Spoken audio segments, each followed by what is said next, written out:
उजनी धरणातून सुमारे 80,000 तर वीर धरणातून 63,000 क्युसेक इतका विसर्ग खरं तर भीमा नदी पात्रात सोडण्यात आलेला आहे। आपण जर बघितलं तर चंद्रभागा नदी दुथडी भरून वाहताना आपल्याला खरं तर पाहायला मिळत आहे। त्यामुळे या पाण्याचा प्रभाव आता खरं तर पंढरपुरात देखील दिसू लागला असून नदीकाठच्या सकल भागात प्रशासनाने सतर्कता वाढवली आहे। पुराचा धोका लक्षात घेऊन व्यासनारायण झोपडपट्टीतील सुमारे 50 कुटुंबांचे सुरक्षित स्थळी स्थलांतर सुरू करण्यात आले आहे।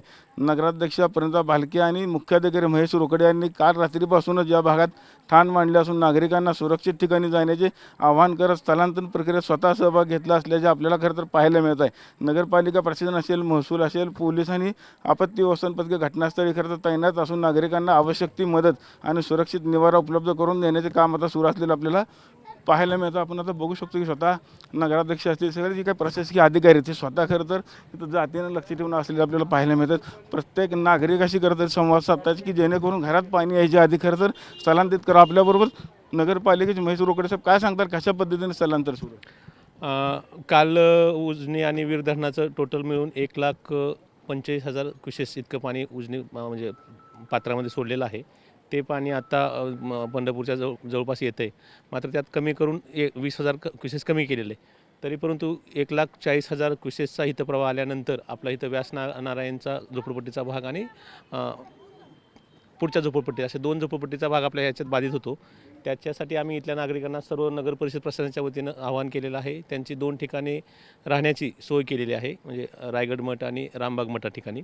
आणि नगर परिषदेच्या सर्व बांधकाम विभाग आणि अतिक्रमण विभागाच्या सहाय्यानं त्या सर्वांचं साहित्य शिफ्ट करण्यासाठी, म्हणजे काही लोकांची शहरात इतर ठिकाणी घरं आहेत त्या ठिकाणी किंवा पाहुण्यांच्या ठिकाणी, नातेवाईकांच्या ठिकाणी, आणि त्यांना निवाऱ्यासाठी ह्या 2 ठिकाणी शिफ्टिंगसाठी नगरपालिका प्रशासन त्यांना अवेअर पण करत आहे आणि मदत पण करत आहे। आज संध्याकाळी पाण्याचा प्रवाह वाढणार आहे, त्यामुळे संध्याकाळी आज आम्ही सर्व सतर्क आहोत आणि नागरिकांनाही सतर्क करण्यासाठी विनंती करतोय। किती लोकांचं स्थलांतरित केलं आणि कालपासून तुम्ही इथं थांबलेला आहात? पहिल्यांदा तुम्ही नगराध्यक्ष झाल्यापासून पूर येतो आणि इथं लक्ष ठेवून आहात, किती लोकांना तुम्ही स्थलांतरित केले? नाही, सध्या तरी म्हणजे थोडी 4च कुटुंब आपल्याकडनं स्थलांतरित झालेले आहेत। बाकीच्यांनी साहित्य वगैरे त्यांचं आवरून म्हणजे इथंपर्यंत जेव्हा पाणी येईल तेव्हाच इथून स्थलांतरित होईल असं बाकीची तयारीत आहेत। पण आपण तिथं म्हणजे जेवढे लोक इथं बाधित होतील तेवढ्या लोकांची सोय करून ठेवलेली आहे नगरपालिकेच्या वतीने 2 मठामध्ये। खरं तर कायमच पूर आलं की या भागामध्ये पाणी येतं, कायमस्वरूपी का उपाययोजनेबाबत का आपण चर्चा करणार?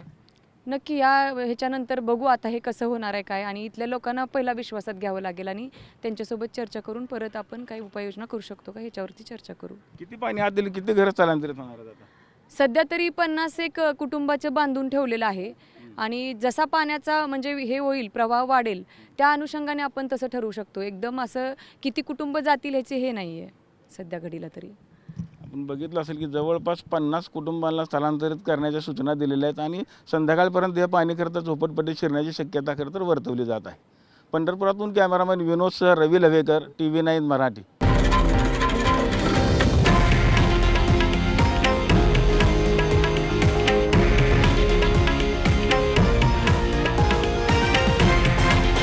हे आहे देशातील नंबर 1 न्यूज नेटवर्क आणि आपण पाहत आहात TV9 मराठी, एकमेव।